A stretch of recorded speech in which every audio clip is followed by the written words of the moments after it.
NBA News reports on October 17, as we all know, the past season of the Nets, not only because of the absence of Irving, but also because of the team's constant injuries, Harris injuries, Kevin Durant continuous injuries, and other players, large and small injuries, ultimately led to the Nets playoffs swept out of the game.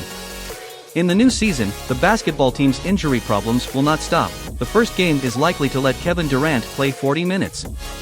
According to an interview with the American media ESPN, Nash talked about the team's injuries. He said that the injuries to Curry and Harris are still recovering. They are recovering well and will be able to play 5-on-5 soon, but because the ankle injuries are more complicated, so they will not play in the first game, but will hopefully be back for the second game. This means that the Nets will not be able to play their first game of the new season.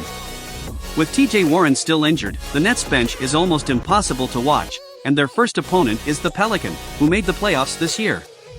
Zion is the guy who can't even be stopped by Simmons. What's more, the absence of Curry and Harris will bring more trouble to the offensive end of the Nets. The space cannot be very open. The starting lineup is okay. After all, Irving and Kevin Durant can digest the ball, but the rotation process is difficult to do a good balance of offense and defense.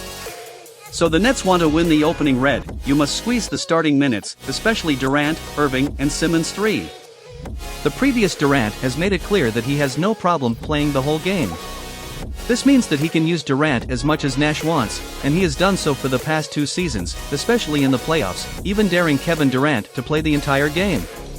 It is not surprising that the opening game of the basketball team will have several players playing more than 40 minutes. It's worth mentioning that Kevin Durant averaged 37 minutes a game last season, a career high since 14, the year Durant won the scoring title. Do you think Kevin Durant will have 10 minutes off in the first game?